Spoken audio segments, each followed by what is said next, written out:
শুয়ে থাকবি, বসে থাকবি, মোবাইল চালাবি, আবার ঘুমিয়ে যাবি। আর যখন পড়ার সময় আসবে তখন কান্না করবি যে আমাকে দিয়ে হবে না, আমার পড়ায় মন বসে না। তারপর আবার ঘুমিয়ে যাবি, তারপর আবার জেগে উঠবি, আবার খাবি, আবার ফোন চালাবি।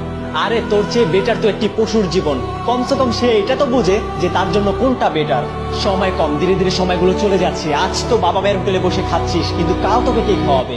কাল যখন তোর ফ্রেন্ড সার্কেল তোর থেকে আগে চলে যাবে, যখন তাদের স্বপ্ন পূরণ করতে থাকবে, তখন তুই রাস্তায় রাস্তায় ঘুরে বেড়াবি আর কান্না করতে থাকবি। আর বাহানা দিয়ে যাবি আমার ভাগ্য ভালো ছিল না, আমার সময় খারাপ ছিল, আমার কাছে এটা ছিল না, আমার কাছে ওটা ছিল না। আরে কাকে বোকা বানাচ্ছিস? কাকে মিথ্যে বলছিস? এই দুনিয়া মানুষের চিন্তা ভাবনাকে বোঝে না, মানুষের কষ্টকে অনুভব করে না। যদি তুই একটি ভালো লাইফ লিড করতে চাস, নিজের ভাগ্যকে বদলাতে চাস, তাহলে কিছু করে দেখাতে হবে। আমার পড়ায় মন বসে না, আমাকে দিয়ে হবে না। আরে বন্ধ কর তোর এই বাহানা বাজি। তোকে দিয়ে কেন হবে না? তুইও তো একটা মানুষ, কি কমতি আছে তোর ভিতরে? তোর কাছে এমন কি নেই যে তোকে দিয়ে হবে না? যে ক্লাসে টপ করে সেও তো একটা মানুষ, তারও তো দুইটাই চোখ, তারও তো একটাই মাথা, কিন্তু তোর আর তার মধ্যে পার্থক্য অনেক। তোর পড়াশোনায় মন বসে না কারণ তুই কাম চালানোর জন্য পড়াশোনা করিস। তোর কাছে পড়াশোনা একটি সাকসেস, কিন্তু এটি সাকসেস নয়। এটি জীবনের সাকসেস হওয়ার একটি রাস্তা। যার পড়াশোনায় মন বসে তার একটি স্বপ্ন থাকে, তার একটি গন্তব্য থাকে, তার মধ্যে কিছু অ্যাচিভ করার তীব্র ইচ্ছা থাকে। আর সে ভালো করেই জানে যে পড়াশোনা করার রাস্তা তাকে তার গন্তব্যে নিয়ে যেতে পারে। তার জন্য তার পড়াশোনায় মন বসে আর সে ক্লাসে টপও করে।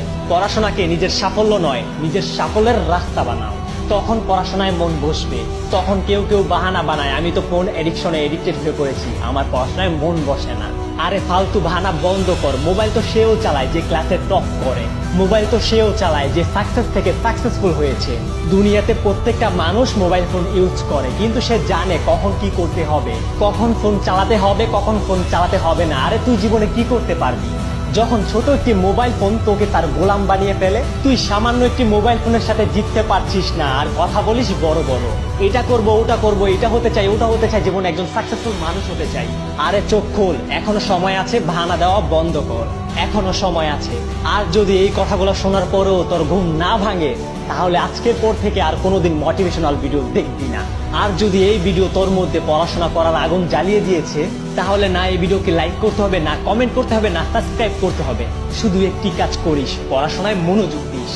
মানুষকে দেখানোর জন্য না, নিজের জন্য পড়িস। অনেক হয়েছে বাহানা বাহানা খেলা। এখন তুই তোর স্বপ্ন পূরণ করার লক্ষ্য নিয়ে খেলা শুরু করে দে। যদি পড়তে বসে চোখে ঘুম চলে আসে, তাহলে চোখে পানি দিয়ে আবারও পড়তে বস। তুই সবাইকে দেখিয়ে দে যে তুইও ক্লাসের টপার হতে পারিস।